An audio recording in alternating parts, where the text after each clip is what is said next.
2 minutes until showtime. Alright, we got 2 minutes to go here.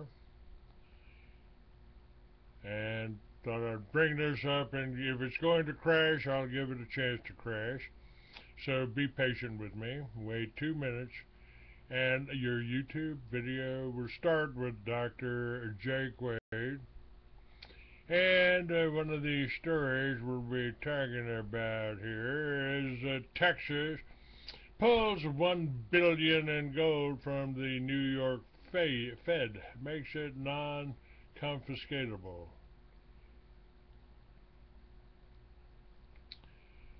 The lack of faith in central bank trustworthiness is spreading. First Germany, then Holland, now Austria, and now, as we noted, was previously Texas. 1 minute until showtime. Yes, sir. Are you there? I'm there. I thought I had you up there. Well, you did, but you asked me for the call-in line, and we have to use a different computer for that. Oh, I just wanted to have that in case of emergencies. Okay. We're good here. Okay. We got. If we have an emergency, I'll have to swap over anyhow, so it'll be.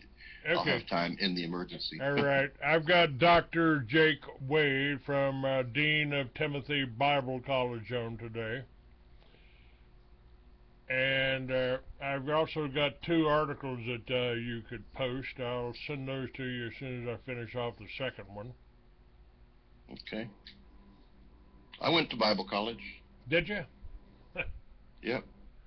Got kicked out. I'm on the board of directors. Hell, I got kicked out of Sunday. Your show will go live in 5 seconds. 4, 3, 2, 1. Blog Talk Radio.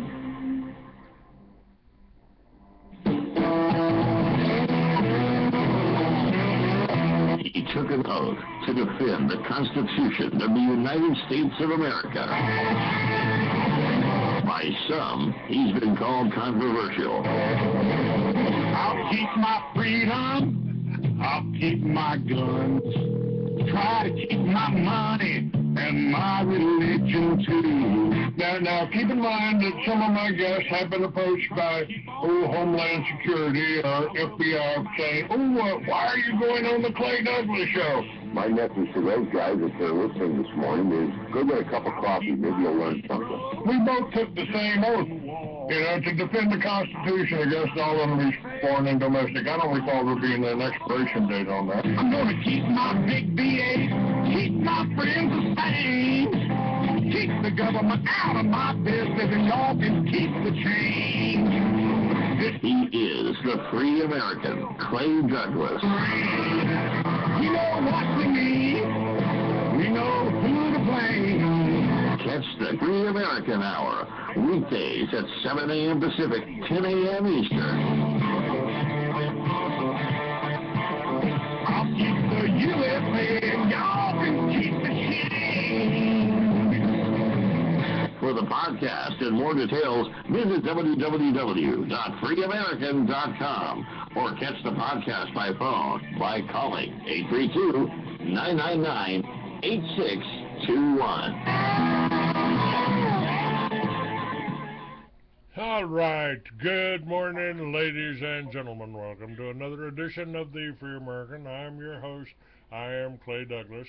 My guest today is Dr. Jake Wade, the Dean of Timothy Bible College, and nice enough to put me on the board of directors of Timothy Bible College. I don't know if I've been much use to you, Jake, but welcome to the Free American. Yes, sir. Good morning. How are you? Well, health-wise, I'm doing pretty good. And considering part of your face doesn't work, right? Yeah, it's not so bad now. I don't think I look quite as much like Quasimodo, and I can also almost smile, but I still can't friggin' whistle. That really ticks me off. It just don't work no more. But It's called, for you folks watching on YouTube, it's called Bell's palsy, and I have no idea why. And they don't know why it happens. Something kind of like a stroke, I think. It's a reduction in flow of electrons through the neurotransmitting system, which is a certain side of one's face, and it just reduces the flow to the point that you can't feel anything. Well, that's I've got a little bit of feeling, and I did go in for what I call waterboarding at the Dora Roberts Center here. They actually it was electric stimulus, so they just tried to shock me and my nerves and the right side of my face to working. The only problem was, I guess, my feedback kind of broke their machine, so they haven't been able to do that for a month or so because they don't make the parts for the machine. Teach you to shock me, you sucker. Well, Jake, a lot is happening now since the last time I talked to you. And, of course, most of it's pretty controversial. But there was, I want to talk about Jade Helm.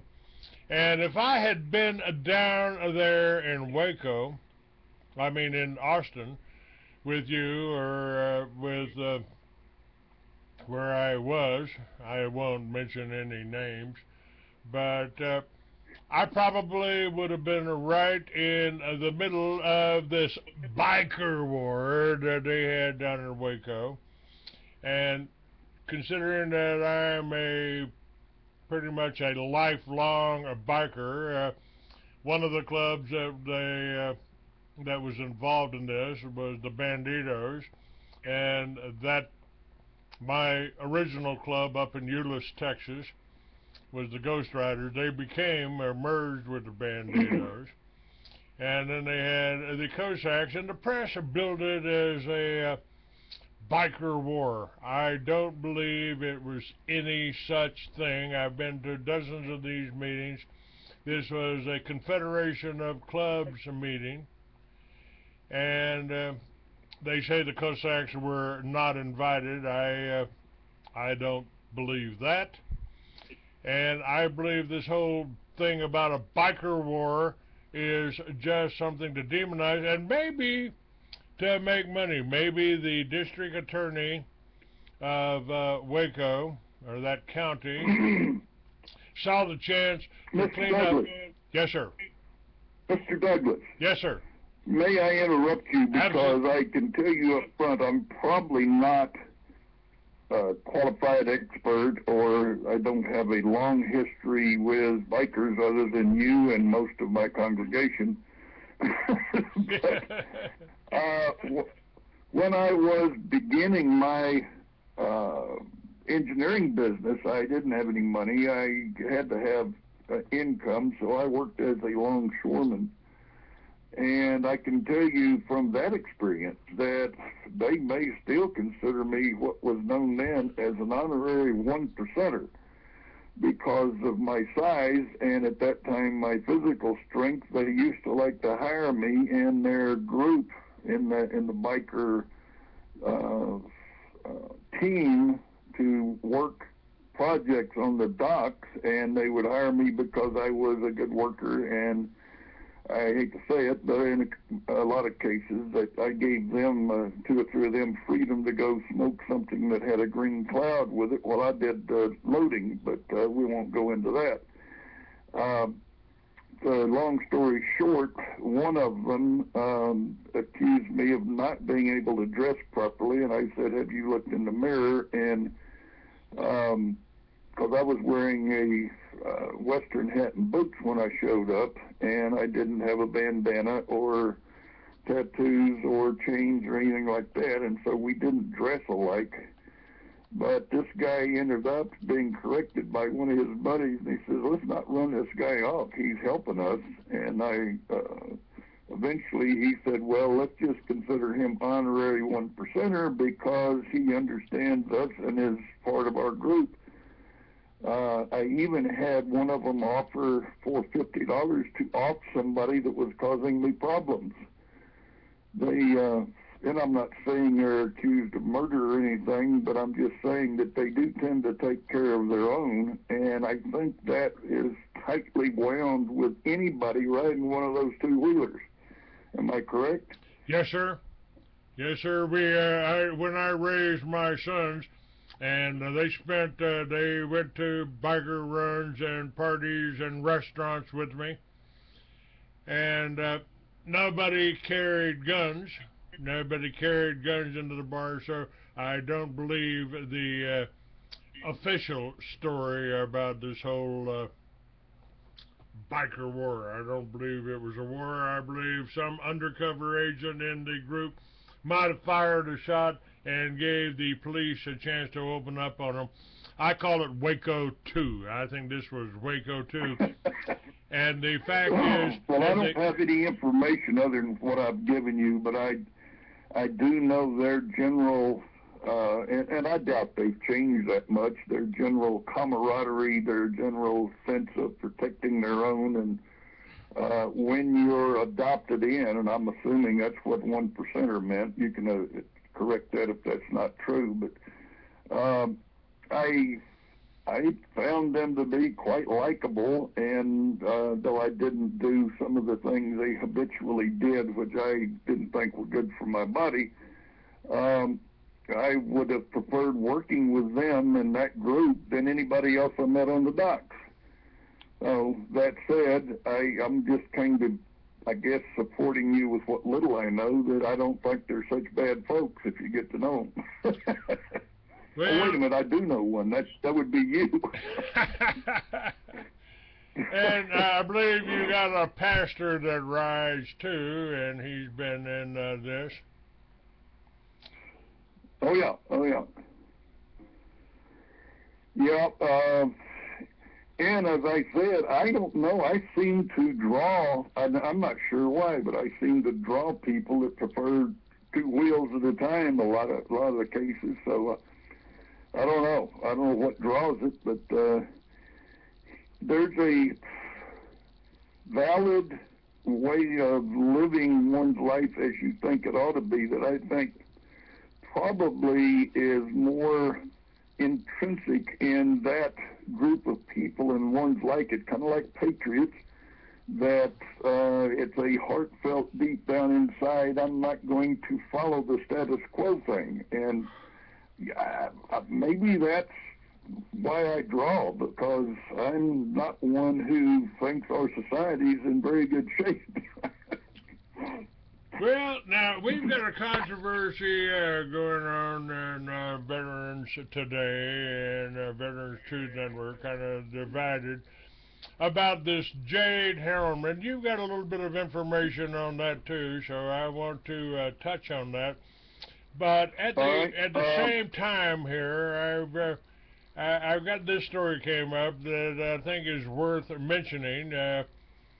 It says the lack of faith in central bank trustworthiness is spreading.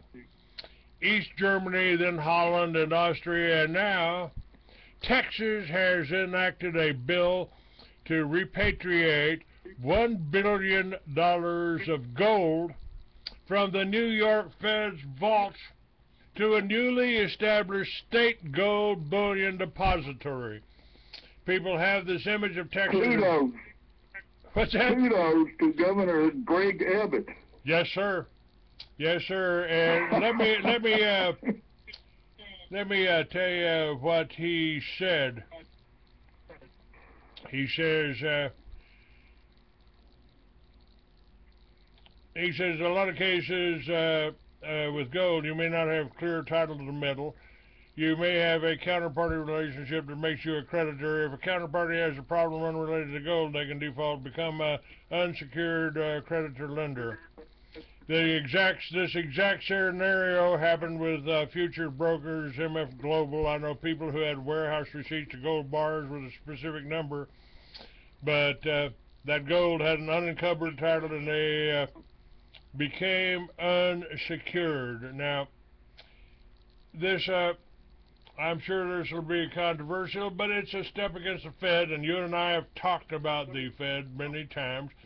I believe it's the cause of all of our woes, and I've got a new term for the people that control the Fed and the banking is, we call them the Khazarian Mafia, because they are not, the whole term Jew, I've almost stopped using the term Jew because I think it aids the Jews who say they're Jews but are not, or of the synagogue of Satan.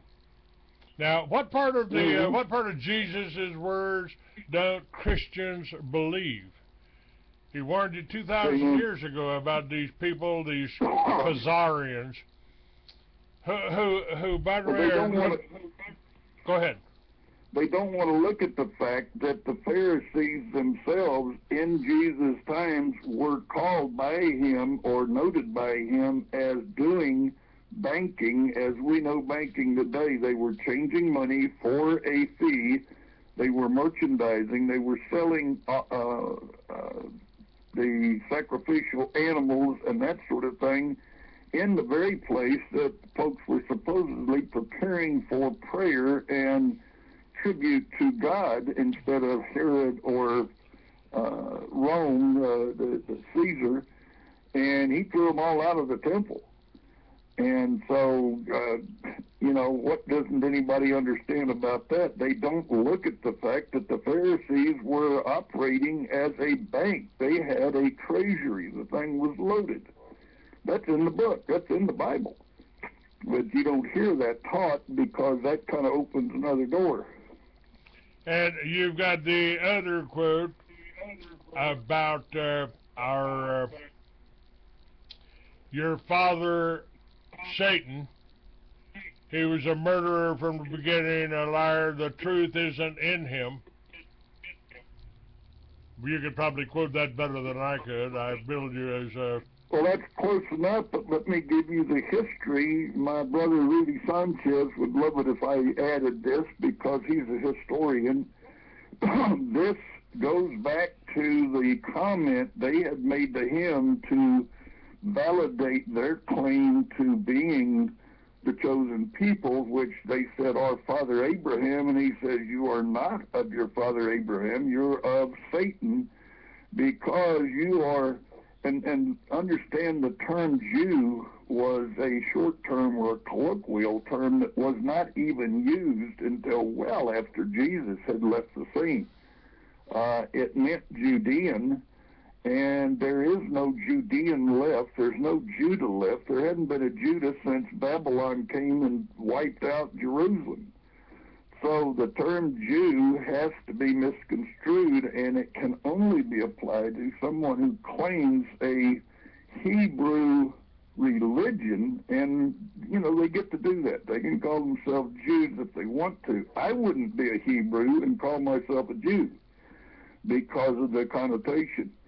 The people of Israel at that time were set aside because they kept worshiping idols and kept the Babylonian come out of her. Let's see, what does that mean? The Babylonian ideology, which is banking, which is greed, and the insatiable desire to have more than anybody else.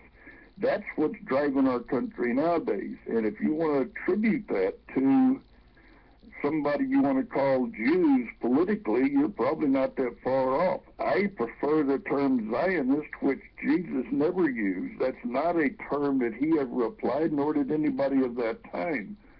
They are pretenders. They have painted this term Zionist over their political ambitions, just like the New World Order has said, oh, it's a New World Order, and tried to tell us, oh, well, this is going to solve everything. The only thing it solves it for is those people that are going to be in control of the banks. I've said, I think I've even got a video out on it, at a lecture I gave 10 or 15 years ago, entitled "No Such Thing as the New World Order." The money changers, Jesus ran out of the temple, are still with us today. And this is they've morphed into what Preston James and Mike Harris call the Babylonian money magic. That's what it is. Yeah, look, we can create money out of nothing and give it to you, and then you will owe us interest. And that's exactly what the Federal Reserve does, the World Bank. And this is what they do to country after country. With our lives. It's a monopoly game. The money ain't real. That's right. And that's why this Governor Abbott's move here, I mean, maybe this is the first step to the restoration of the Republic of Texas. And I kind of look forward to that. One can only hope, sir. One can only hope. I don't believe, Jake, that we should have ever given up those mountains. I don't like driving to another state to see my mountains, you know? Well, I like your map that you put on your site. I would like to see that. And it's not even new. Desi Andrews, I think you know who she is. She's gotten a hold of a copy of the Texas Constitution. In it, there is, and we just taught this past Saturday to our group, there is a Declaration of Independence. We are a sovereign republic, which hasn't changed, and I don't think it'd take a whole lot of legality to bring that back and operate under it. I think it's quite possible, and I've been following that for at least 20 years. The Republic of Texas, they tried to do that, and they recently had a meeting of some Texas independence group that is advocating that. And they got raided. They got raided, and it took their IDs and handcuffed them for a little while. I don't think they put any of them in jail, but they just wanted to see who was involved. And oh yeah, you know what I taught Saturday, and this is 21 adults I had up in a church in Austin, teaching what I call biblical health, but it always gets a little political because that has to do with our general health. And I said, you know what, as long as we don't let them cause us to fear, and as long as we do not allow them to create undue stress on us, we will be a viable entity, and we scare the crap out of them.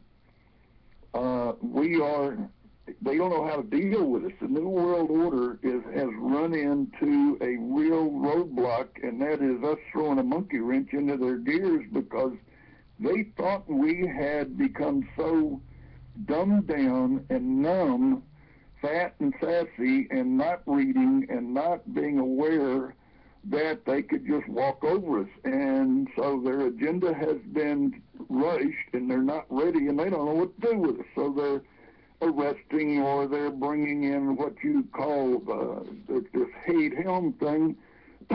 They're trying to use, in that case, it's already an established practice by the armed services to prepare troops for different terrains and environments.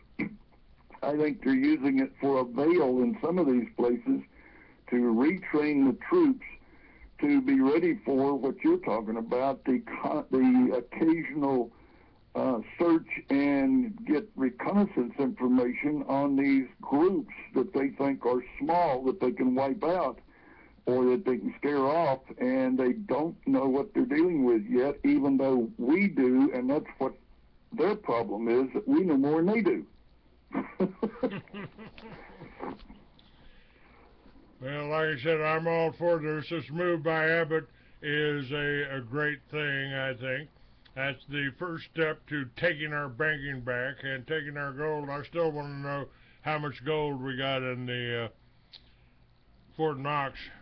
Well, you know, most people are sheep, and you and I have talked about this, and we have needed a leader that would get off his spiritual butt with a backbone and say, here's how we're going to stand. And I think if we can get sheep aware of the fact this guy's standing out there in the front, he don't have enough following. Well, it's like I said, that map that I got up there. I think it's time we reclaimed our mountains, and particularly now. Do you know what else Abbott did? What's that? Do you know what else Abbott has been doing?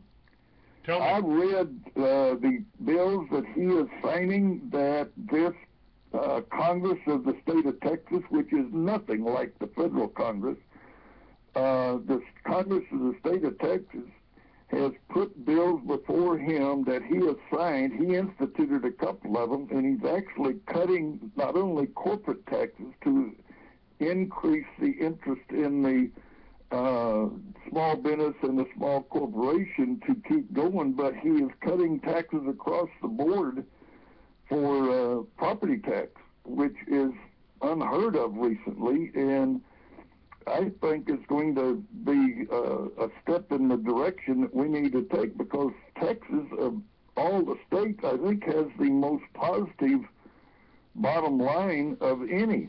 And he's certainly way ahead of the federal government, which is so far in the hole they couldn't bail out with a big shovel. He has also, Texas has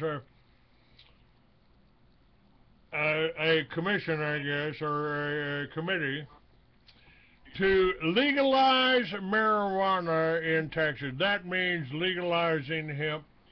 And Colorado is a step ahead of the rest of the nation, and they're seeing the benefits from that, the taxes from that, and they've reduced this, the number of people in prison for victimless crimes.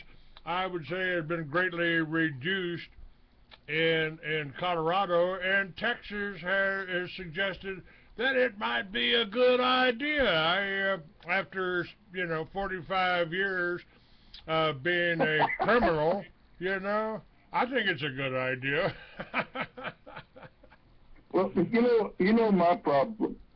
I'm not a smoker, don't want to be. I do believe that was put here by God, especially because of some of its properties. I think those leaves, that plant is beneficial to man, and I think we can go back in history and prove that.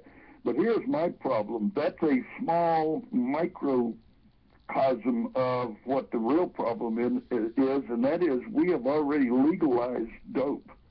We've already legalized the cartel, which is the worst in the entire world, and that is the pharmaceutical industry, who claims to be doing the legal chemical poisoning of the people, and then they want to point the finger at marijuana and things like that we can grow ourselves, which is ludicrous. I think Big Pharma is probably killed more people than, and this is kind of one of the things I wanted to touch on with you too. When the Bolsheviks took over, and your Bolsheviks were Zionists. Today you would call them neocons or Zionists. But when they took over Russia, they murdered 60 million white Christian Russians. I don't believe the Russians were ever our enemy. I believe the Cold War was simply a way to frighten and sell more atomic weapons that the Jews gave to their friends in the Soviet Union. And let me make this very simple. This is biblically extremely simple. ISIS is, like you said, this is not New World. This goes back to the Tower of Babel after the Great Flood. ISIS began then. It was called ISIS. It has always been ISIS. They have painted different names on it all the way through history. There is nothing new about it. It's still the enemy. It has always been the enemy, and you named it. It is the house of Satan. That's how simple it is. Let's see, I believe it also stands for the Israeli Secret Intelligence Service. That's real. That's real. Clay, we even hide under the name Christian or some denominational name here in this country, claiming that we're doing the Lord's work, and we're damaging people in the process. We're hurting folks. We're hoarding funds that should be going to needy people and that sort of thing under the label of, and I won't do any denomination, but you can almost do all of them. They hide behind these labels to validate what they're doing that's self-centered and full of pride. Again, it's you know, they have done this over and over and over again. So Amen. Amen. It's and paint it however you want. You know, you talk about Jezebel. She painted herself up to trick a whole bunch of people into becoming Baal worshipers, and she still was identifiable as a servant of Satan. You can paint it any way you want to. If the heart's real and you've got a decent leader, and I think Greg Abbott's one of them now, the people follow the right leader. We've been in this country following the best we could find for a long time, and we have ended up with terrible education, a totally perverted judicial system, a political machine that has no recollection of who they work for or should work for, by our permission even being there. It's so out of control and chaotic, it's unbelievable. You know, I feel like we're making progress, Jake. Amen. I do too. I feel like we're making progress. We've reached a lot of people, and this ain't. You know, we had a little woman. We had a little woman in Austin that said she was a little hostile with me, may have been hostile with you. She hooked up with somebody, they were going to form a corporation. I said, why would you form a corporation if you're not making any money? And she got a little angry with me for talking about the Jews, and her reasoning was, my grandmother was Jewish. And I put it to her, you know, I don't care who your grandmother slept with. You know, I don't know how much of a choice we got about what religion or what body or what color body we are born into. God puts us where He thinks we need to be. Oh, amen. And I care about what you're doing today. Are you doing something that's good for the people? They were having this meeting there in Austin, the Truth Seekers. Well, we need some bylaws. We need a plan. We need a plan. I said, you got one. Right. It's called the Bill of Rights. It's called the Bill of Rights. Why wouldn't we do that? Why wouldn't that be our plan? I think it's a good plan. I think Patrick Henry was right on. Amen. Well, and that's why I teach every Saturday. I've only got 5 students. I wish I had 2,500, but I teach that every Saturday. I teach the Bill of Rights. I teach the Constitution, even though the Constitution in itself is generally invalid for any place but Washington, District of Columbia, though most people don't know that. But the Bill of Rights are ours, and they're supposed to be inalienable, which means that no government can alienate us from them or take them. So I'm teaching this to everybody I can get to listen, because it is a valid comment. And like you said, we've already got a plan. All we have to do is stick to it and say, wait a minute, enough's enough. We have a Bill of Rights. We're going to reclaim our rights, and you don't get them.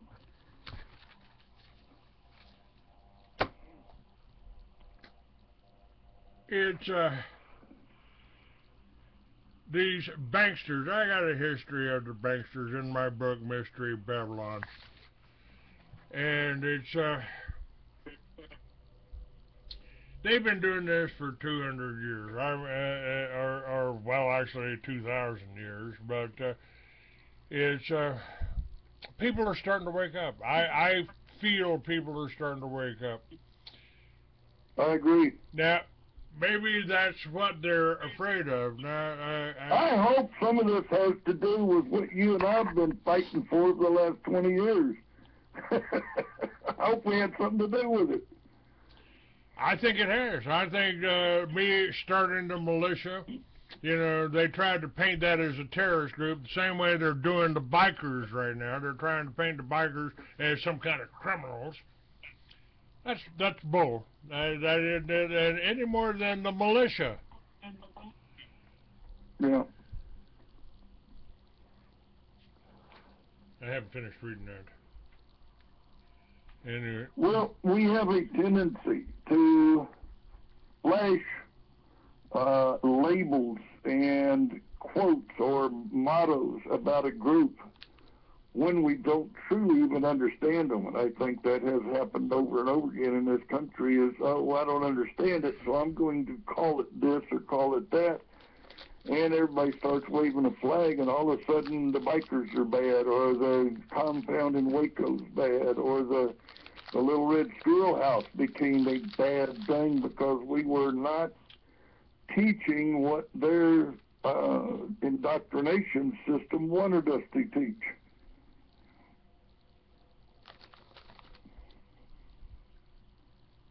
They go after the farmers first, they go after the intelligentsia next, and I think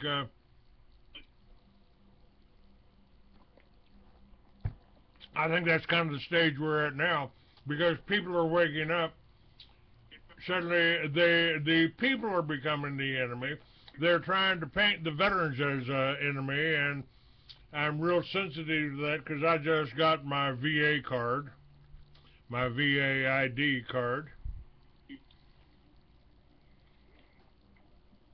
Well, where would we be if it wasn't for the veterans? I mean, that is the most ludicrous, ridiculous approach I've ever heard of. Repeat that. Where would we be for what? Where would we be without our veterans if they had not tried to protect what they vowed to protect by oath, to keep invasion and other political entities from destroying our way of life? Where would we be?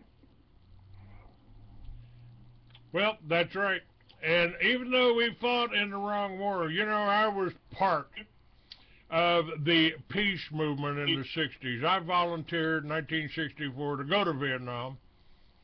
They tried to kill me before I got there with their vaccinations, I believe. And but when I got, you know, instead of going to Vietnam to fight the communists, I read the Communist Manifesto and realized that every plank on the Communist Manifesto was intact in America today. That kind of changed my attitude. And I started selling peace symbols all around Texas, man. I started in Texas, and I ended up selling them to Kmart, Spencer's Gifts, and everywhere else. Peace symbols, patches, and stickers to put on your windshield. And I like to think that I helped stop the war. I put out an underground newspaper, too. Started selling to the head shops around the country. But, you know, God help you if you tried to put down a veteran in front of me. Oh, yeah. Can I touch on the vaccination issue? Yes, sir, absolutely. You say you've got a lot of listeners. I want to ask them one question. and this is me saying I've got a hypothetical situation. Let's say we found in the country of Borneo a very aggressive demon parasite. We can call it the DM14 parasite, and it is killing Borneo people, and it's very contagious and it's very aggressive. So I'm going to suggest that we go from here, from this country, which is way on the other side of the world from Borneo, and we're going to send a group in there of doctors or researchers or whatever, and we're going to collect some samples of this demon parasite. We're going to bring it back very well hermetically sealed and ready to use, and it's still alive, and we're going to bring it back over here, and we're going to put a little something in it to preserve it a little, make it quicker acting, and we're going to put it in a vial, and we're going to inject it into all of our bodies. And I'm asking, why? Why do we want to go to some place that's got a disease that's running rampant and killing people and bring it here and inject it into our people and say, you need to be vaccinated? It makes no sense at all. And if you do the medical research, if you look at the way the body works, being exposed externally to an airborne parasite, being exposed even by bodily fluids to a parasite that lives mostly in liquids, even one who might get into the bloodstream, you have to be cut. It's like rabies. You have to be cut some way or another. That has to get into the blood some way or another before you get this dreaded disease. So how does it make any sense to vaccinate our people with something they already have a basic immunity to and probably don't have near the exposure required to get it? But we're going to inject it directly into their body with a long needle. It makes no sense. Jake, that brings to mind, I filmed over 10 years ago, almost, well over 10 years ago, I think, the first Homeland Security briefing of law enforcement. Colonel John You need to Brinker watch your mouth. That's a bad term. Briefing? Right along with the Patriot Act. Those need to be out of our vocabulary. Colonel John Brinker was lecturing law enforcement at Sandia Labs in the Air Force Base there in Albuquerque. And he said in case of a single outbreak of smallpox in a major metropolitan area, we'll need 400,000 well-armed, well-trained, organized, disciplined troops to control the American people because some of them just won't follow orders. And I thought to myself, and I responded in my film, True Face of FEMA, which is available at shop.freeamerican.com, www.shop.freeamerican.com. You mean some of us won't line up on the Walmart parking lot to get a vaccination for a disease that's been eradicated for over 100 years in this country? And you want me to go up there and take a vaccination that will give me just a mild case of that disease? I don't think so. So, Amen. And now we've got this Jade Helm, which isn't really the name, according to the information that you've got. We've got Jade Helm, which is just an exercise. Now we've had 14 of those exercises, Jade Helm, before. Nothing quite this big. This covers 9 states. And Abbott, again, has kind of stepped up to the plate, and he's been ridiculed by even some of the people I'm broadcasting on. And, you know, I'm not saying who's wrong or right here, but he's telling the National Guard or the State Guard to keep an eye on Jade Helm. But I mean, isn't this what they're exercising? They want people to take these vaccinations. I don't know what was in that needle, and the last time somebody stuck a needle in my arm, I came down with spinal meningitis 3 days later. Right. I have an opinion, and it's well-founded. I can't give my source, but this is at a base in Texas.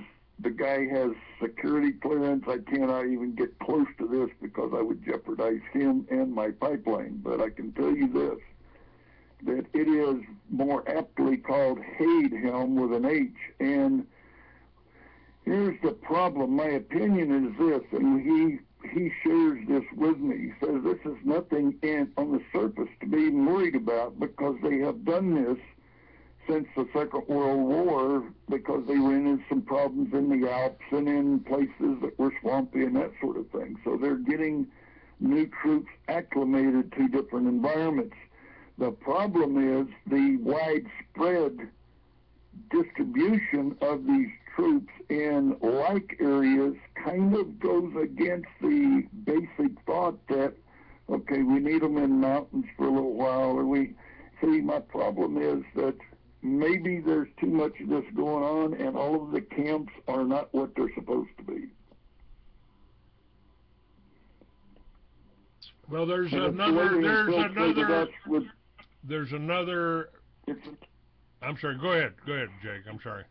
It's the way they infiltrated our education system by putting.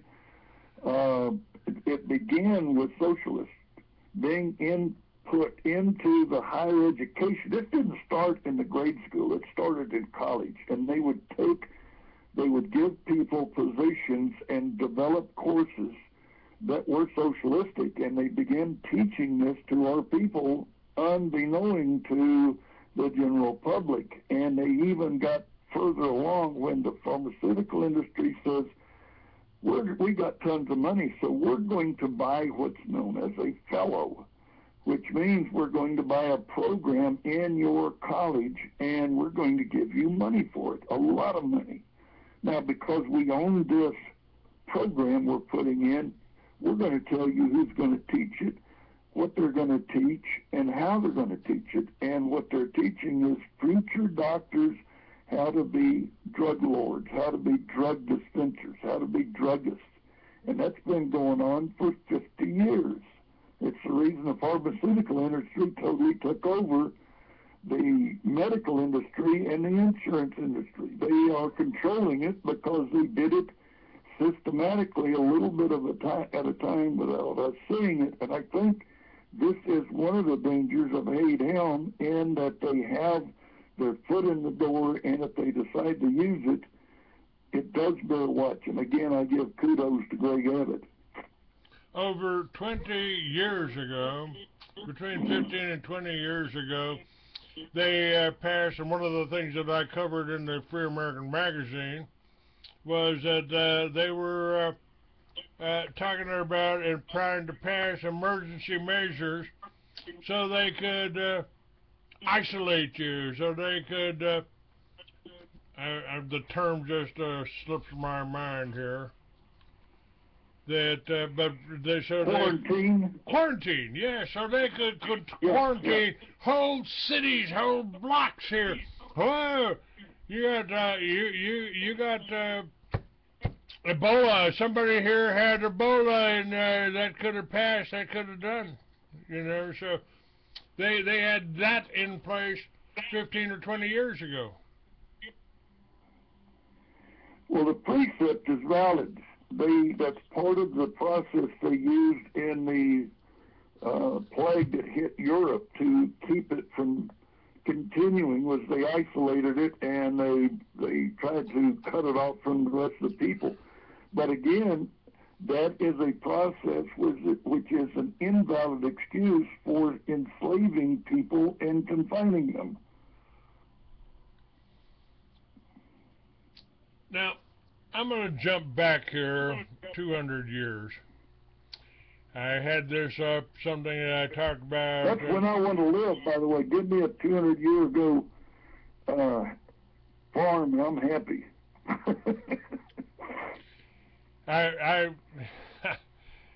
I'll be doing next week, I'll be doing something on reincarnation.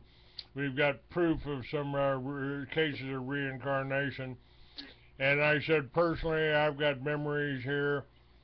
And I personally like the 21st century better than I did the first. You know, I didn't care for those donkeys that much. But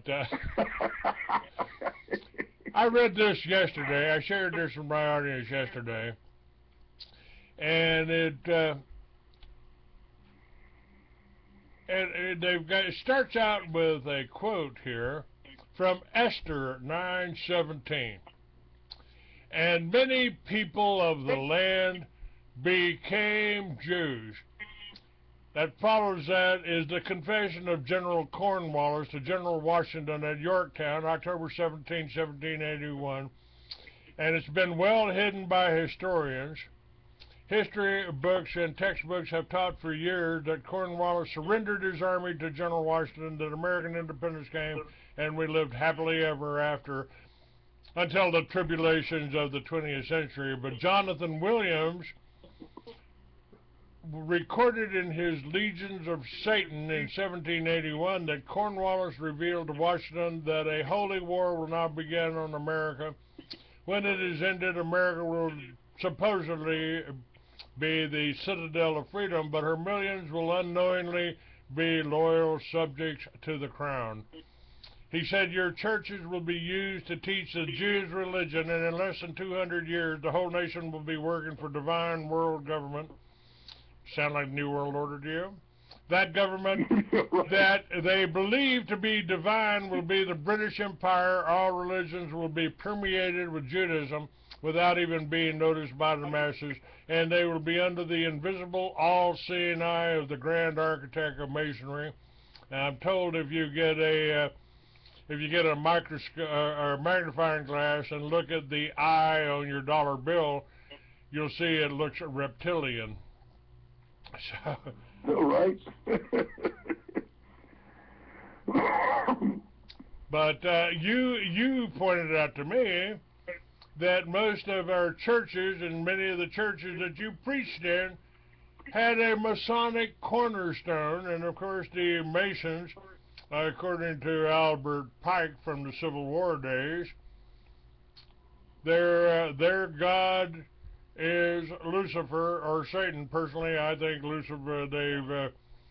They've demonized Lucifer to try to make him into the devil, to hide the real devil that tried to tempt Jesus in the wilderness. Your opinion, sir? Well, again, I got to be careful with syntax. What we use for terminology gets misconstrued, but the bottom line, excuse me, bottom line with all of this is it's a mindset. It's an ideology, and like you said, it has been around for a long time. It's not a new world order. We have a mindset. We don't realize that the majority, Jesus called the people sheep, and he was right on. We are, for the most part, not all leaders. We are mostly sheep, and all those who are like sheep have gone astray was his comment. And the reason for that was the leadership then, which is a mirror of our current leadership. And it, again, you can label these people, but it's the same old problem, is that it is, and you can call him whatever you want to. I do Satan. Lucifer was a good guy in heaven, I won't go into the details because I don't know them of what happened between Lucifer and the title Satan. But we agree on Satan, and I will stay there, and that is anybody who is of his league, his legions, or they've got them a problem because they're not going to make it through. They've got a problem long term.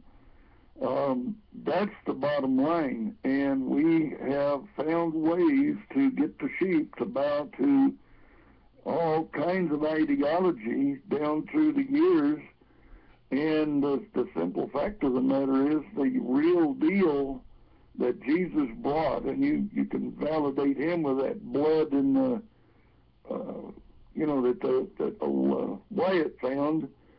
That's the real deal, and it works. I mean, that's just a given, but people are like sheep, and they're led astray because of the widespread epidemic in this country that I think you're right is now stemming and going the other way, and that is not reading, being fat and lazy, and being unwilling to read and learn for oneself.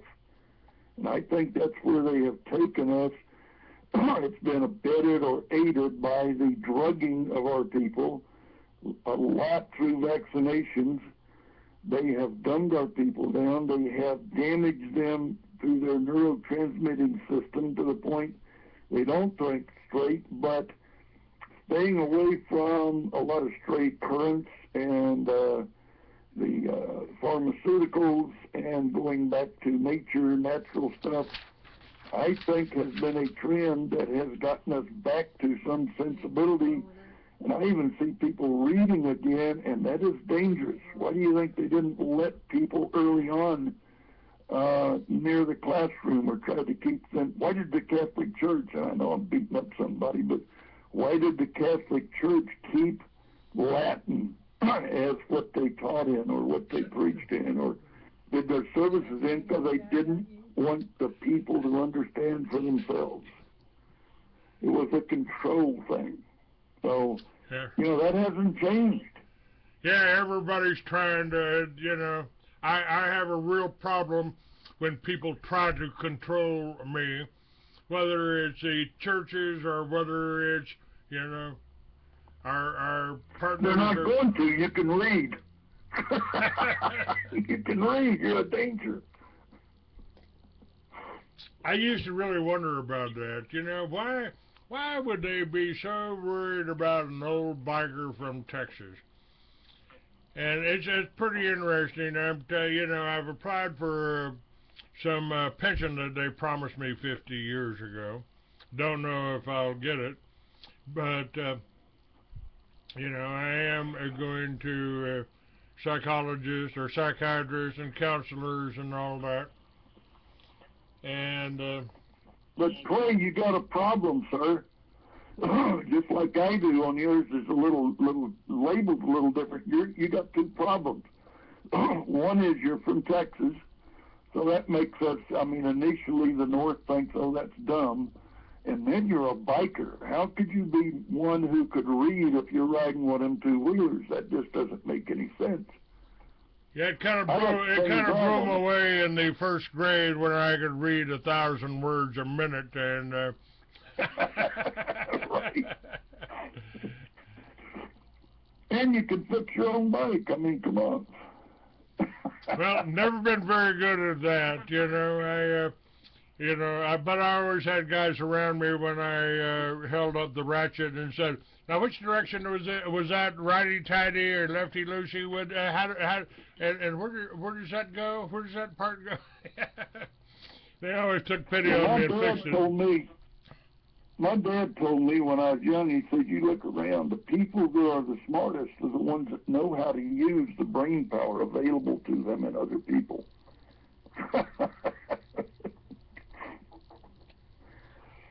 Yeah, it's... Well, this is one of the things about the bikers. This is why they've got $1 million bond on 145 people who aren't members of any particular club. It's And did you know they offered to release them? All they got to do is promise not to sue Waco. If they don't sue, if they'll sign that document, it'll let them out of jail and drop the charges. I call that, that sounds like kidnapping to me. That'll sound like extortion to me. I'm afraid that I probably shouldn't say this, but my opinion is they should have sued Waco a long time ago. I was in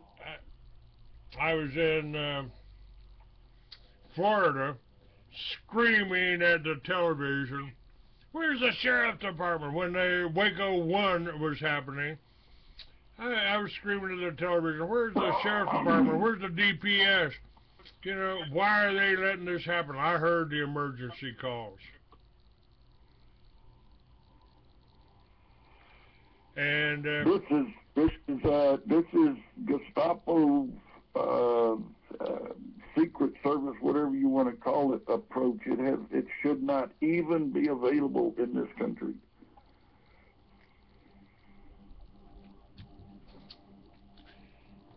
Well, we've got problems to clear up. And I think Texas is part of it, Jake. I mean, I think Texas is going to play an important part in this. And if we took the republic back and kind of absorbed Colorado and New Mexico, maybe we could even find that gold that LBJ stole out of New Mexico, out of the area around White Sands. Maybe the least of his crimes, by the way. I think so. I think I interviewed LBJ's lawyer, and he indicated that LBJ was pretty well involved with the murder of Kennedy. And, of course, the first thing LBJ did on that plane flying back to Washington on Air Force One was recall all of that money. And you've seen those $5 bills. I carry one of them in my wallet. You know, United States notes, Executive Order 11110, Kennedy issued our own money. He did the first thing that Ron Paul's still trying to do that would have helped rectify our problem, and that's to get rid of the Federal Reserve, which we don't have a bit of control over anyway. It needs to go away. Like the IRS. We ought to do away with the IRS. Uh-oh, I guess they're going to start sending the guns and badges to my door, but they better bring a tank, because I'm armed. The coyotes don't have a chance. Matter of fact, I am working on an article now. I've got one up on Veterans Today now. Kind of going back with a little history. But at the end of it, Gordon Duff, who I've interviewed many times, he's on... helps run Veterans Today, and I think that's a good site. I think they do good work. A few months back, somebody suggested he run for president, and I thought that was a good idea because I liked his platform, and he said the Federal Reserve, if he was elected president, the Federal Reserve would be gone on the first day. He said 45% of U.S. debt is illegal and fraudulent, and we can pay it off immediately and take no more debt. He'd like to reinstate the draft for at least 1 year of national service, some of that to be military, and military to be cut 70%. He would eliminate the CIA and DHS entirely. I think the Department of Homeland Security is simply the KGB refined and moved over here and speak English. I think they're worse. I think they're worse.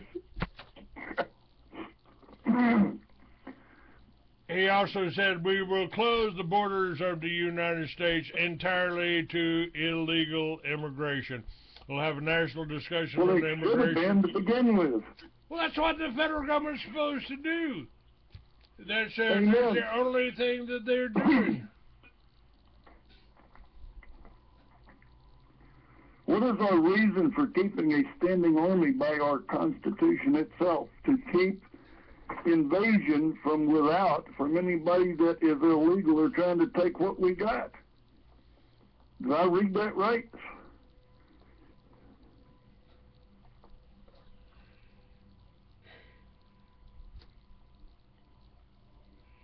It's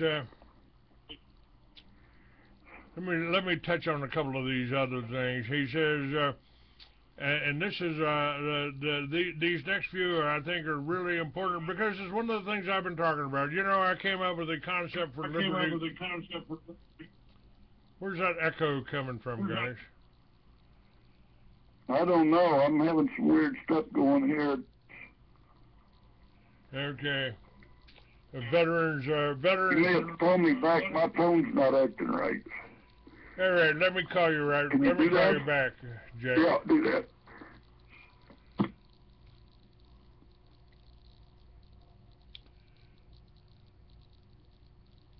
Hey, Veterans Truth, I'm going to hang up and call you back because I'm getting too much feedback here. Blog Talk seems to be okay. All right, I'm not here today, so maybe I won't have to do that.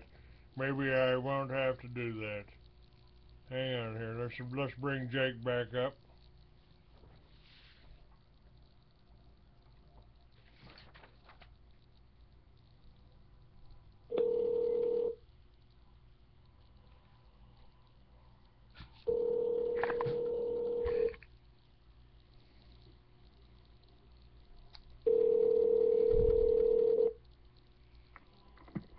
Yeah, hello. All right, it was your phone.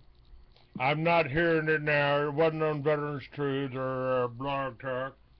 And it looks like Truth Radio and Crusade are all working pretty good. So we're okay. I can't. You're breaking up. I can't get it to come through clearly. You can't get that to come through clearly? No, it's stop. It's all broke up. All right, let me call you back then. I'll try one more time. All right.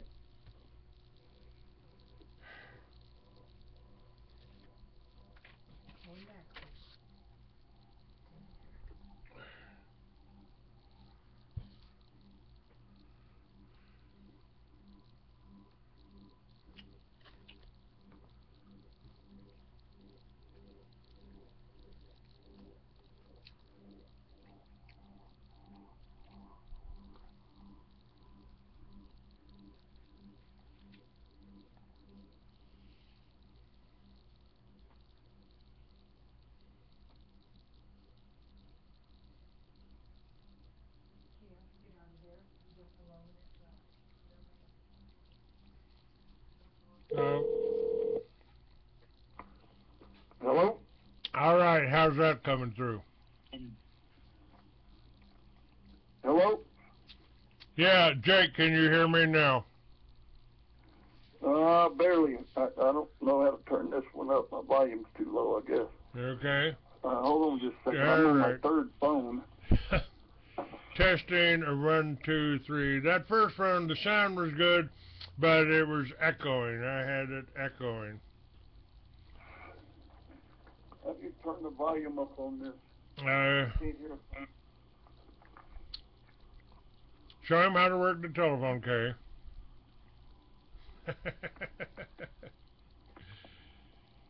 He has no teenagers around to fix it. Hello? Yeah, okay, how are we doing now? All right, now I'm getting you. All right, I found great. Now, this platform that Gordon Duff sent over, and this was a preliminary platform taken from interview notes. But one of the things he said, you know, I talked about the Liberty Village concept. If we could grow our own food and generate our own power, we didn't need the Federal Reserve or the government. for much. We didn't need them. And one of the things it's that and not owing anybody anything, especially a bank, how are they going to control you? One of the things he said here was free energy will be released immediately. Now, Jake, I saw a video. They took a steel ball, a little smaller than a golf ball, I guess, and they put it in a squirrel cage. They put it in a squirrel cage, and they set a permanent magnet just outside the squirrel cage. And that ball rolled toward the squirrel cage, and that cage turned for hours, days, weeks, or months. And I remembered when I had a bicycle, they had a little generator that you could clip onto your front forks and put a wheel up against a little tiny wheel up against your spoked wheel and generate a light. You could have a headlight for your bicycle powered off of your bicycle wheel. And I thought to myself, wow, you know, if you put one of those on that wheel and had that permanent magnet turning that wheel forever, you're generating your own energy. Yeah. And they have tried to keep that from happening. I had people, I went to the Tesla conference in Albuquerque, and I asked people why they didn't have a magnetic generator there. We know it's possible. Well, it's against the law. It seems it's against the law. The federal government will come in and raid you if you build your own energy device. And they've done that. I had a story of a woman in Florida that got off the grid, generated her own electricity with solar, with windmills. And boy, I'm telling you here, I'm here in West Texas, and we've got acres and acres and acres of windmills, big windmills, elevators inside them so they can go up and work on them, I guess. But we're generating free energy from the wind, except that it ain't free, because we're pumping that into the electric companies, and electric companies is pumping it back to us and charging us for it. Right. So the whole concept of free energy means that we cut the Federal Reserve, who finance these companies, finance these windmills made in China, probably. We'd cut them out. I go visit my brother in Brownwood, and they are all over the hills as you're going up, getting close to him. They are everywhere up there. They're, 400 or 500 feet tall or something like that, and huge, and they're turning all the time, and that's generating energy. And I'm sitting there looking at them. I'm taking pictures of them. I know they work. They do.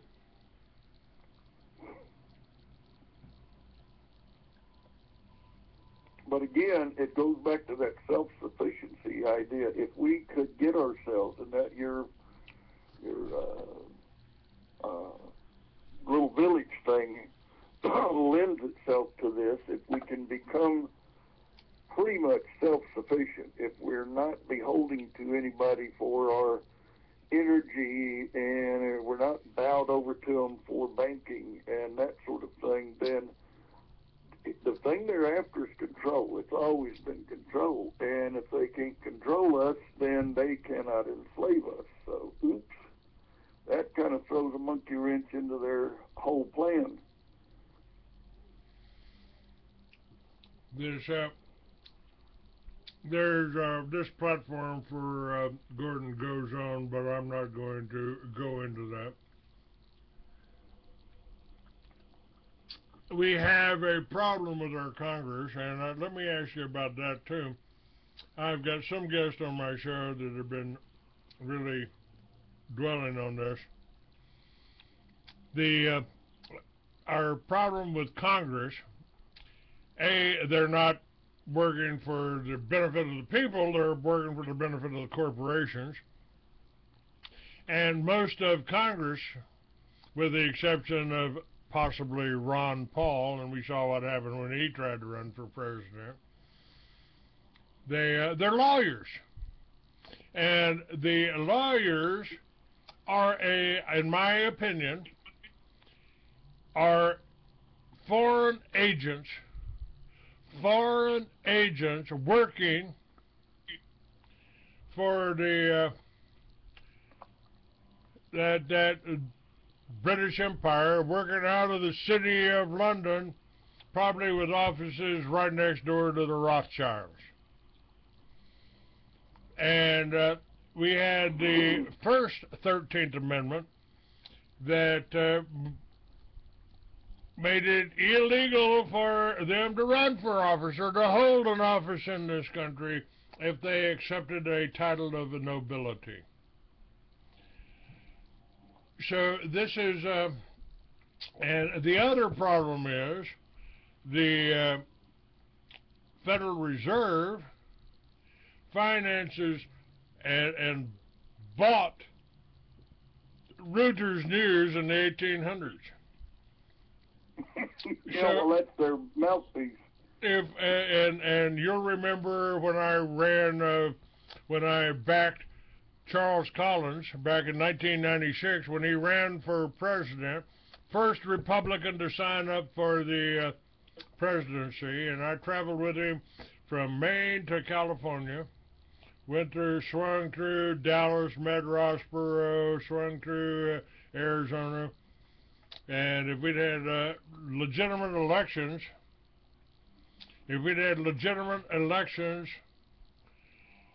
and Pat Buchanan would have been our president, Bob Dole didn't get a vote until we got down to Florida, and then Charles and I were denied entry to the Republican convention, and they brought in busloads of Bob Dole supporters. So we don't, how can you vote for somebody that'll change things if you don't know they're running? I mean, every poster we put up for Charles Collins the night before disappeared by the morning. When in 2 states they unplugged his microphone, so people didn't even know Charles Collins was running. Now, we've got a little bit of an advantage. It's called the Internet, because back in 1996, the Internet hadn't taken off like it has now. How do we fix this? If you can't, if you're not in favor of the Federal Reserve, you won't get airtime, will you?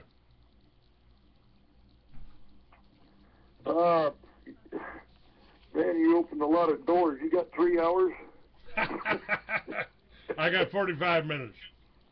All right, let me go as quick as I can. First of all, on corporations, I teach corporate law. I teach how to do a corporation or a business. 90% of the corporations are not our enemy. The problem is that it is, and here's where the corporation becomes a problem. First of all, this country is illegally a type of corporation, but there are no stockholders, which makes it illegal by definition. We should be the stockholders, but the corporation is such that not only are we not stockholders, we can't fire the president. The other problem we have goes into banking, where you've got the FDIC, which is an insurance corporation, and the problem with a corporation in banking is it's designed to keep the board of directors and the owners at arm's length from liability. So if I bring money into this institution and somehow they're insured against me calling them to task for handling my money, I can't do it because of the FDIC. That is blatantly illegal and makes the banking system in general unworkable. So that's my take on corporations, and that's part of the problem in this country is that we are a corporation and shouldn't be. The big corporations that, let's see, who are the bad ones? My thinking is that that guy we got up there in the White House bailed them out when they were having, oh, wait a minute, he gave them lots of money, only most corporations didn't get any. That ought to be telltale. The Federal Reserve's illegal, and they did the same thing to Ron Paul when he, like you said, when he started using his platform to try to reform some of these things. All of a sudden he's losing in races he was winning. All of a sudden his message is being distorted, and they've got every talking head they can vilifying him to make him out to be some kind of a nut. So he had no chance. And then you had a few black boxes that were tampered with, like, let's see, where is it that Obama got thousands and thousands of votes from dead people? They had, I think they ran 11 cities where that happened. There were whole districts that voted for him that never had a person go to the polls. Oh, that's a little illegal. In order to change this thing, I think Abbott's got the right approach. I think that we need to keep, like you're doing, keep the information out there, because like one of our founding forefathers said, you're not going to be able to enslave a well-educated and armed people. Well, we're not only in Texas coming to the point of saying to the public school system, we're not doing vaccinations, we're not doing the standardized test, and we're going to ask that you put the level of efficiency for the SAT back up where it used to be so we can filter out those that aren't qualified to go to the next level. Those things are already happening. So I have hope for Texas. I got very little for the country as a whole. But Texas, in the approach they're using, is saying we don't want to be a part of that mess. And I think it's the right direction. And if we could get to, there's what, nearly 2 million licensed hunters in this state alone. So they're not going to get the guns. And the education system is beginning to turn around a little. And if you look at what we're doing, Ron Paul and I talked about this years ago, but he has instituted a program for private schooling. It's his program. He put it out there, and it's working, and it's catching on. And if they get the voucher through this Congress to let kids go where they want to go or where their parents want to take them for a decent education, I think the public school system in this state will have an exodus that will cripple it, because it is nothing but an indoctrination program, and it will fail. And I'm going to leave it there because it's your show.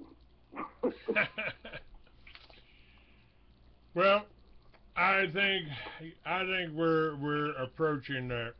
The whole idea of free energy. I mean, it would, you talked about them bailing out bankers. I think that was George Bush that turned around and handed $2 trillion to the bankers, many of them part owners in the Federal Reserve. So he turned around and gave them $2 trillion back. If he'd gave that $2 trillion to the American people, then they could have paid off their mortgages. The bankers would have got their money, and we'd have 1 million people, instead of being homeless, that were living in their own homes. The bankers would have had their money. They could take their vacation over to Israel and stay there. Can of worms, you want another 3 hours. And then, well, wait a minute. I've got one more for you. I think camps, these FEMA camps that we know exist, I think they're aimed for the homeless. You made 1 million people homeless, and now they want to make it illegal to be homeless. Go ahead. Well, first of all, I'm going to get extremely political for just a minute because you brought up the name Bush, and we've had enough Bushes in the White House. They need to trim them all back and send them somewhere else. I got lied to once. I don't need to be lied to over and over again. When the oldest one said, I'm not going to raise taxes, and 2 weeks later he wrote the bill or signed the bill and said, here they are. I don't like, it's like I'm an American Indian. How am I supposed to trust that same federal entity that lied to all of my forefathers? You know, I wear a cap that says, oh, sure, you can trust the American government. Ask any Indian. I think that's pretty fitting. But that's my problem with the machine, which is now our federal government. And we need to look at a Ron Paul or whatever other candidate comes out with a reasonable platform and some history that says they will not prostitute the whole process or do it just to get in there, that they'll actually do what they said. We need to vote for them, not because they're a politician. We've had enough of them.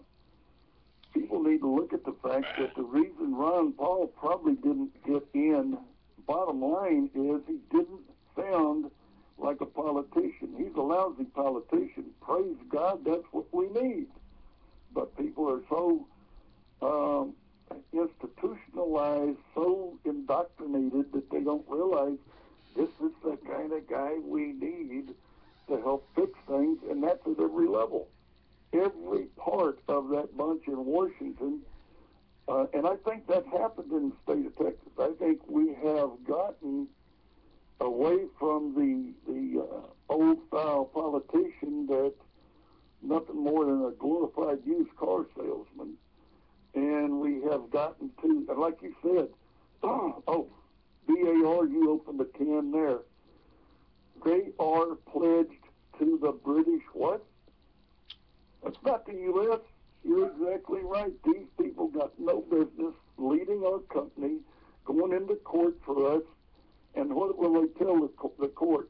I am an officer of this court. Wait a minute, who's paying the bill? I'm supposed to be paying the bill for my lawyer, and he claims to be an officer of the very people I'm fighting. That's right. Doesn't make any sense, like that vaccination. Now, you also, what choice do we have coming up? We can choose between a Bush and a Clinton. I don't think that's a choice. But they're running around together arm in arm. They must know something we don't know. I remember my friend William Tyree and his stories in my book. He was working for Colonel Edward P. Catolo before Israeli agent Michael Harari killed Catolo for exposing his connection as Noriega's handler and bringing all of the drugs into a nice little airport protected by the governor. That would be Mena, Arkansas. And I told him I had sent Bill Clinton copies of Catolo's document on Operation Watchtower. I had an 800 number, and he called me from Walpole Prison and was on my show several times, and he started laughing at me. I said, wait a minute, Bush is a drug dealer, man. Don't you think we need to get rid of him? He said Clinton won't say anything about that. He works for George Bush. He's George Bush's employee. He won't say a word. And he was right. He didn't. I agree. Well, if you watch the news and you watch them in the background walking around together, arm in arm, Bill and old George, what's that all about? They're supposed to be sworn enemies politically, and yet they're running around like they belong to the same Illuminati club. Both members And yesterday I also quoted a connection to a conversation that McCarthy, a few months before he was killed, and James Forrestal, before, of course, that conversation took place, before they threw him out of the 13th floor of the Bethesda Naval Hospital. McCarthy said something about the communists being stupid, and Forrestal said, no, consistency is not the mark of stupidity. If they were just stupid occasionally, they'd make a mistake in our favor.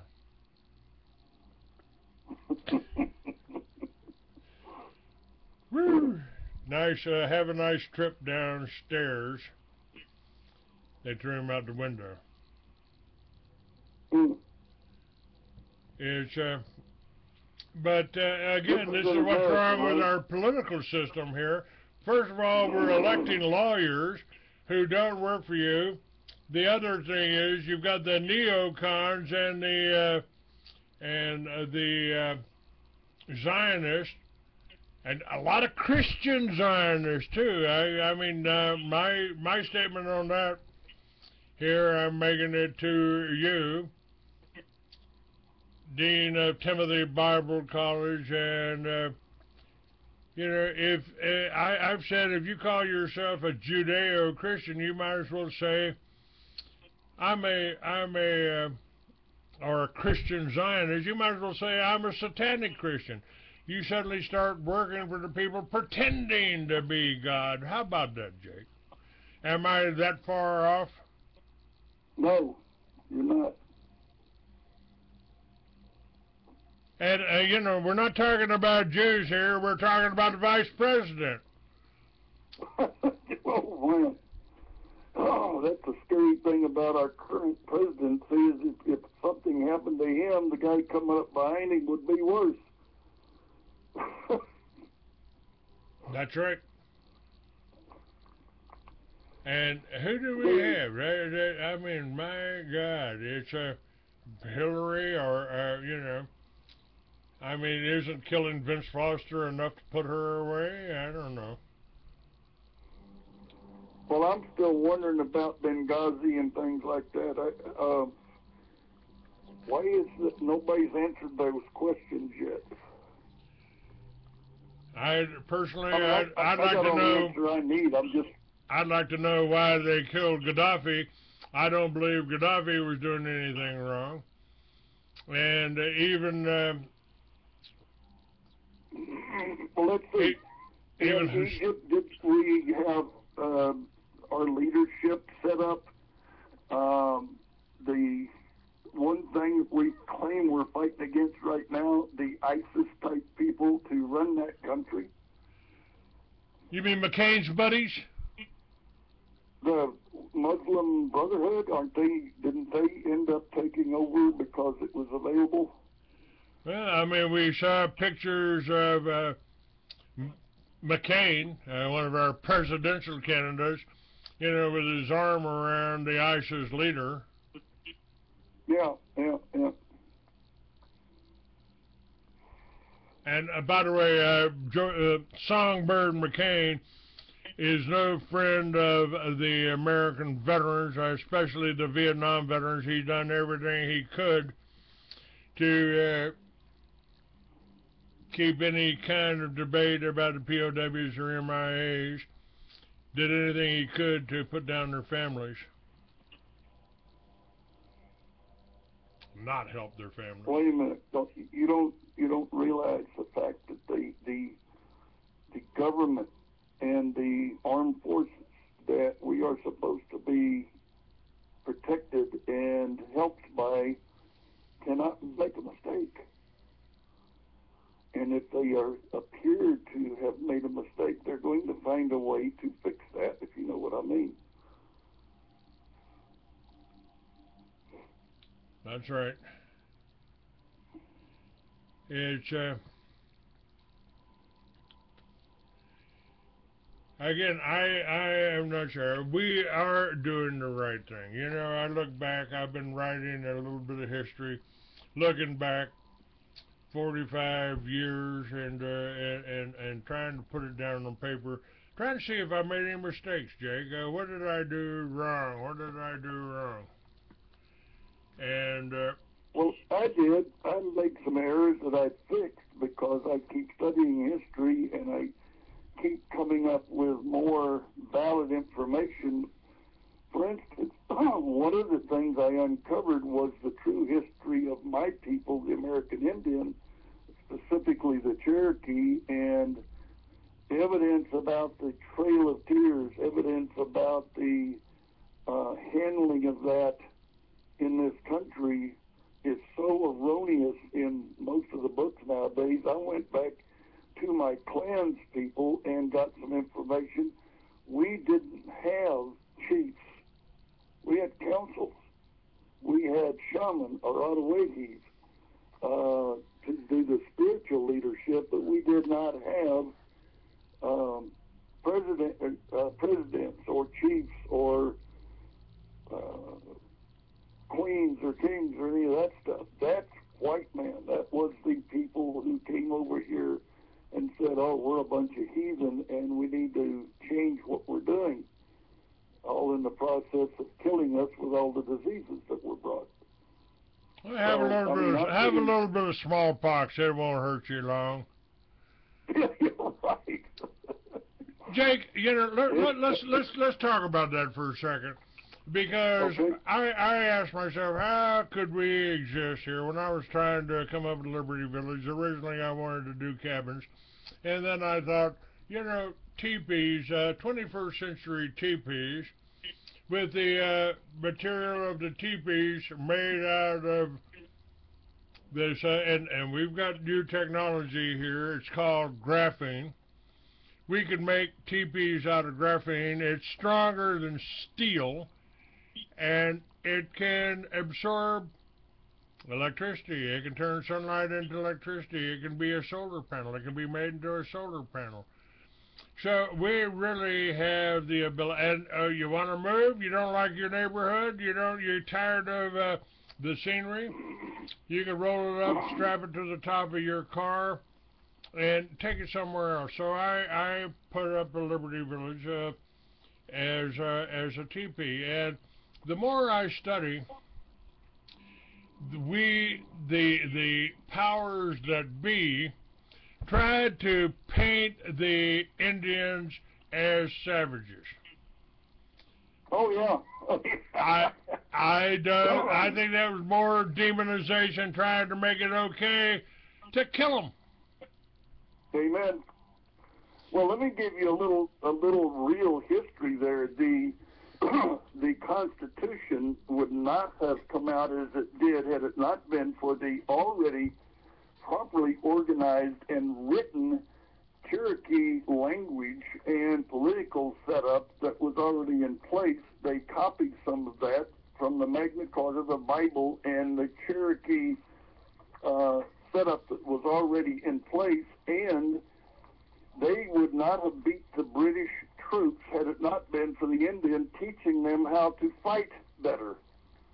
So, I mean, that's just enough right there to change people's idea about how savage and unresponsive the Cherokee Indian was. What about the South American Indians, about the Mayas, about the Aztecs? They built pyramids that were the equal or the equivalent of the pyramids in Egypt. I think they had a better society. Again, don't you? Beg your pardon? You want to get me started again, I guess. Yeah, I got to go warm up the coffee. Consider yourself started. All right. If you look at the Mayan, the Aztec, the Cherokee, the Iroquois, South or North American Indian, you will find some of the technology and societal improvements to be so far advanced, we're not there yet.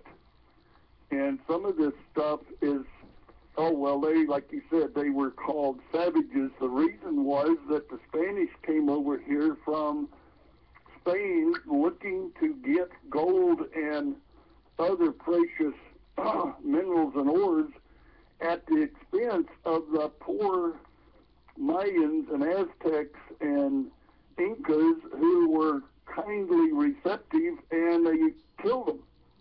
Not only did they bring diseases to North and South America, but they were a little kinder in the North because some of them came for religious freedom and were of a different mindset than to be greedy ravagers and rapists, if you will.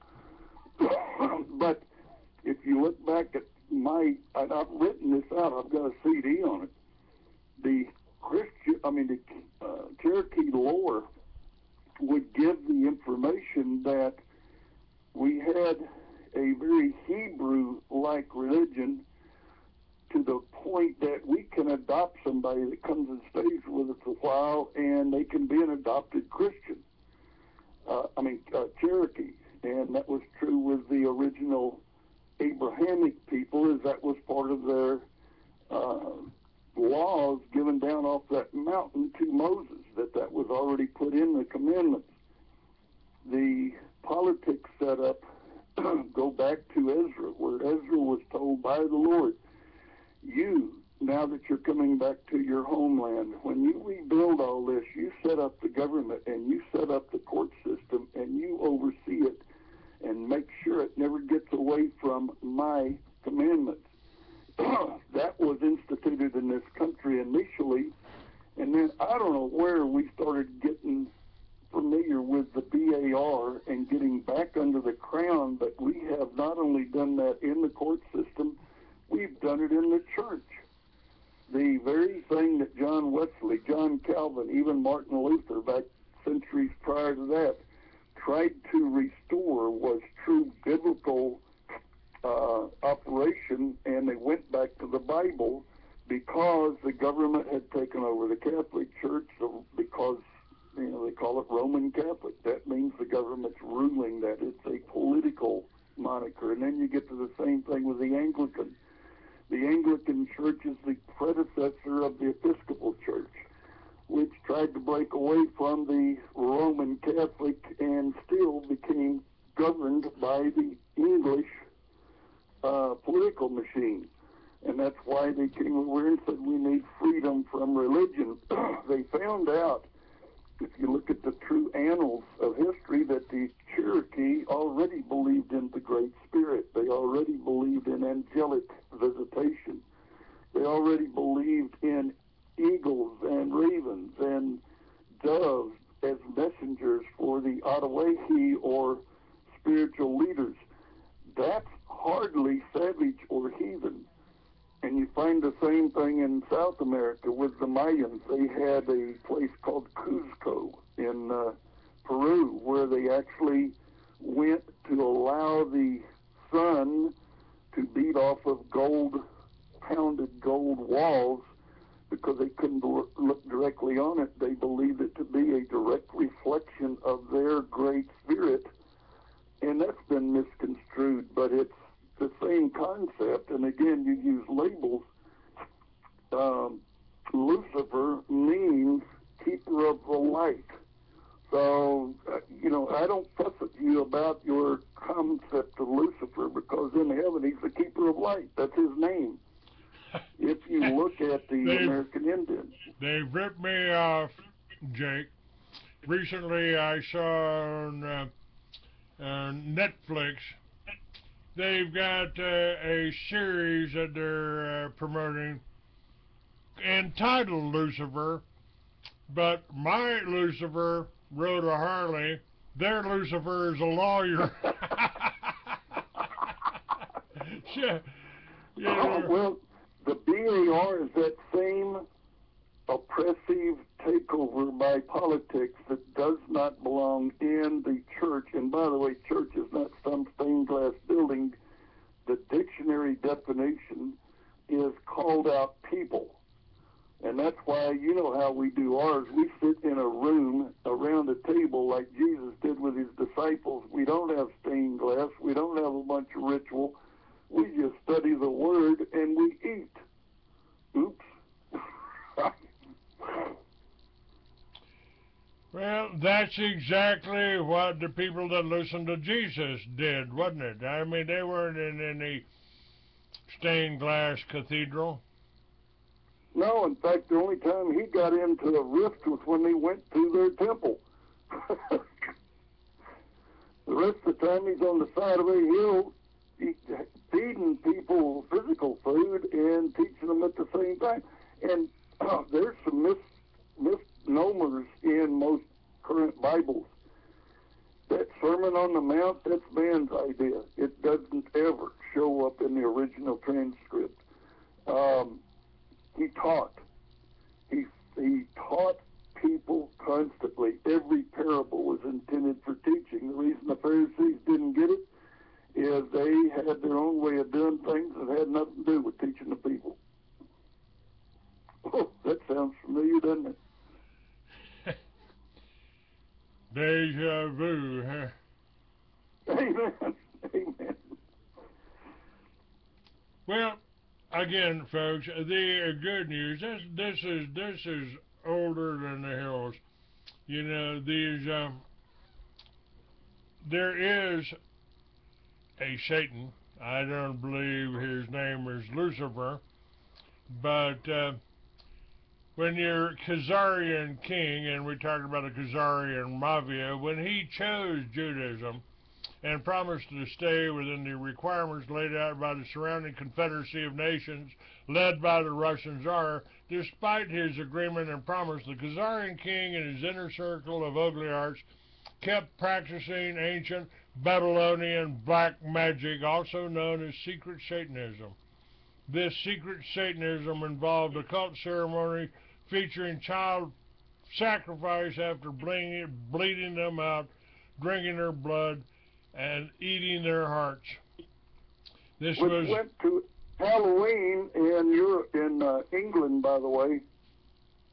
That's the forerunner of Halloween in England. They call erroneously All Saints Day, but they put the lantern in the window to tell the evil spirits that this place has already been visited, or we are bowing to you, so they won't come in and take the children. All these occult ceremonies were based on ancient Baal worship, also known as worship of the owl, in order to fool the Confederacy of Nations led by Russia that were watching Khazarian. The Khazarian king melded these Luciferian black magic practices with Judaism and created a secret satanic hybrid religion known as Babylonian Talmudism.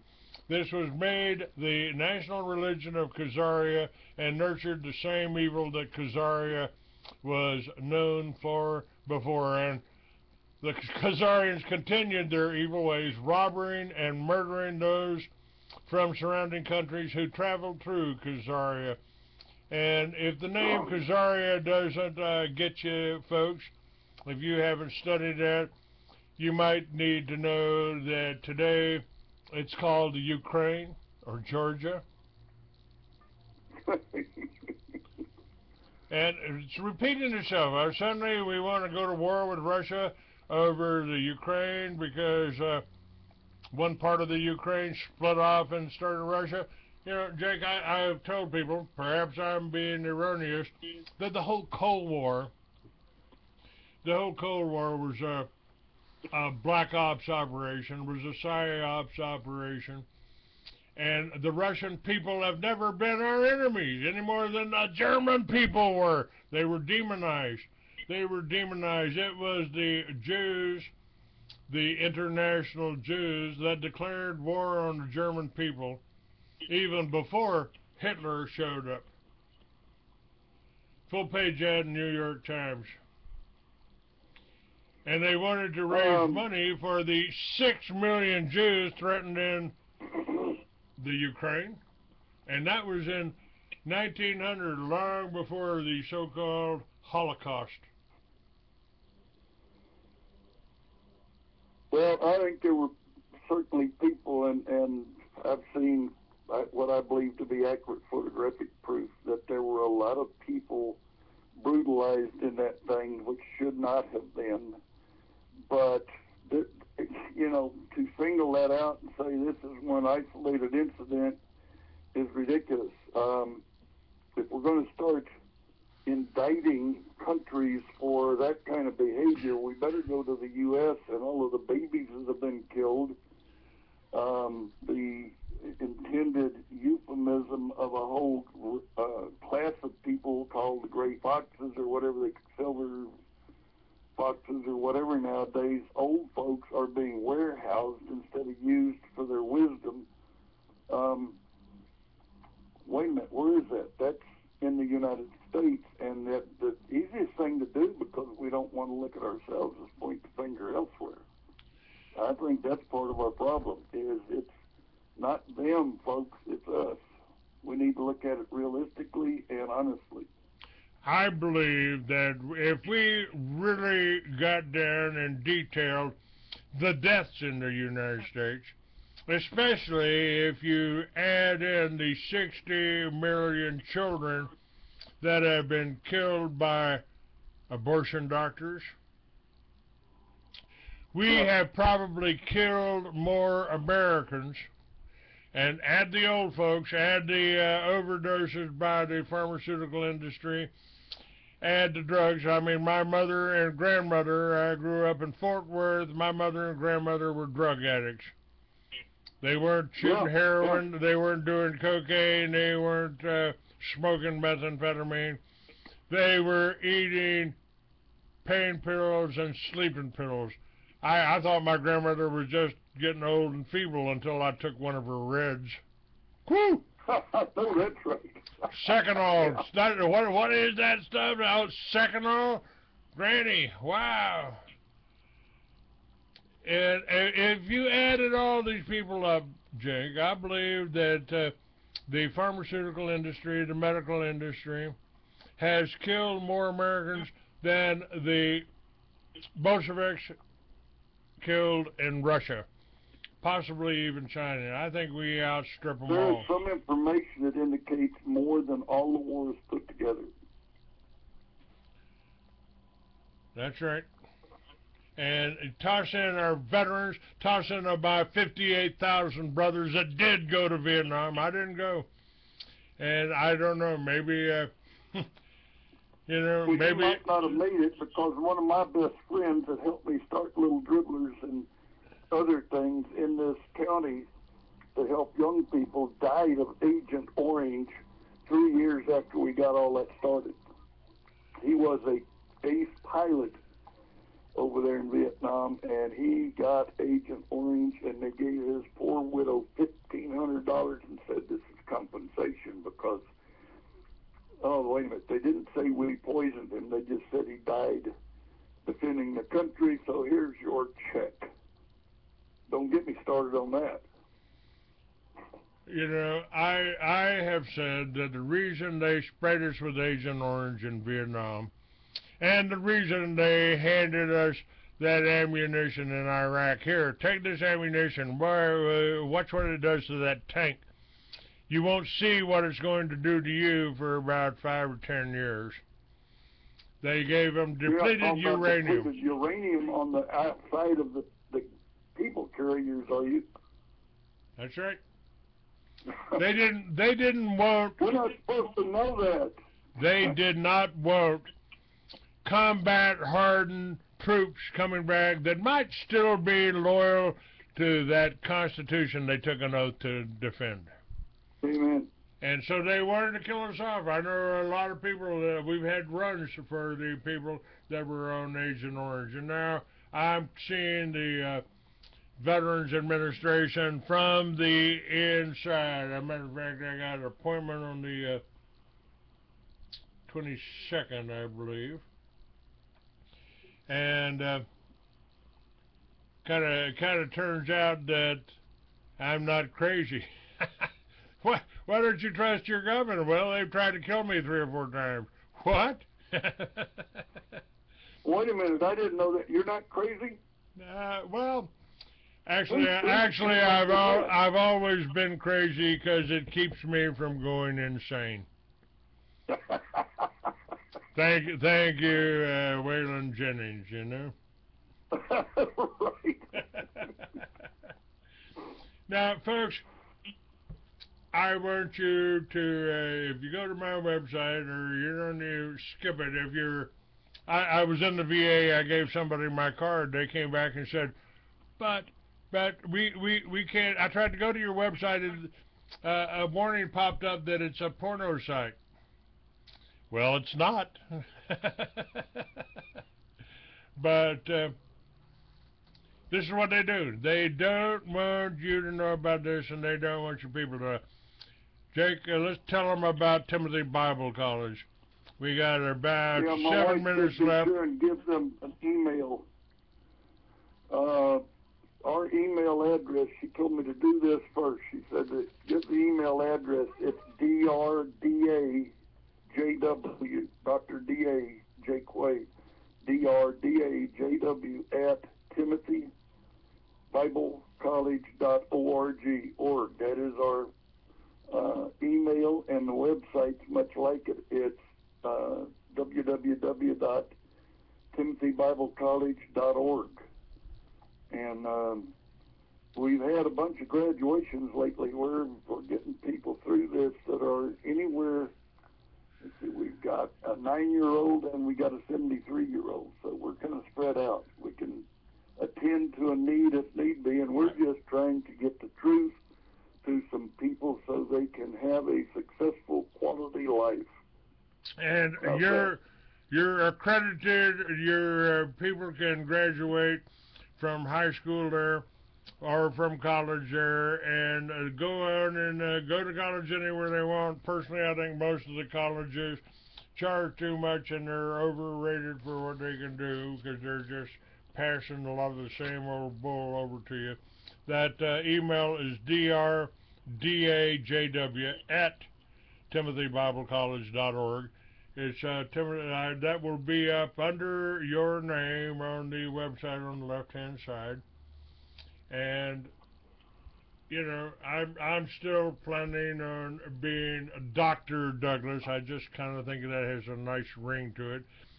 I just found my disc that I've got to work on. I'm trying to. Well, if you do that in time, we'll put you. We've got another graduation coming up, probably the 1st of September, because I got a bunch of people that are in process that will probably be done by then. This will be our 3rd graduation this year. Well, I'll certainly try to get to that if I can find it here. I'm kind of in a little bit of a turmoil. Don't know whether I'm coming or going. Huh?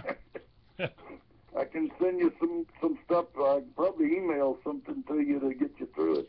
Send me an email. That's easier. I can find that, and I will definitely work on it. I mean, okay. I'm not too far behind, and I just found my disc here on. I just found my disc on the rest of the first Homeland Security meeting. I've just got Brinkerhoff on my True Face of FEMA.